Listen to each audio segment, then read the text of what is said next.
এখানে প্রশ্নে বলা হয়েছে a plus one by A is equal to 3 হলে 2a divided by 3a square minus 2a plus 3 এর মান কত হবে। তো এটার জন্য আমরা যেটা করব, এই যে 2 এর সাথে যে এটা আছে সেটাকে আমরা হচ্ছে নিচে পাঠিয়ে দিব, অর্থাৎ 3a square minus 2a plus 3 divided by a।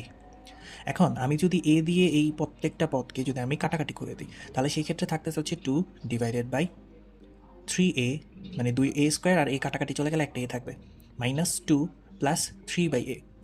এখন দেখেন এখানে 3a আর এটা হচ্ছে 3 বাই a, মানে প্লাস 3 বাই a। এখান থেকে যদি আপনি একটা কমন নেন, কমন নেন বলতে আপনি যদি একটা 3 কমন নেন, তাহলে সেই ক্ষেত্রে a প্লাস 1 বাই a লিখতে পারেন, আর এই মাইনাস 2 যেটা ছিল সেটা হচ্ছে এখানে।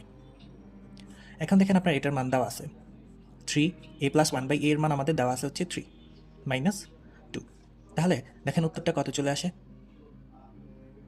2 ডিভাইডেড বাই 3 এর সাথে 3 গুণ করলে 9, 9 থেকে যদি আমরা 2 বিয়োগ করি তাহলে 7 চলে আসবে। তো এখানে উত্তর হচ্ছে অপশন ক যেটা।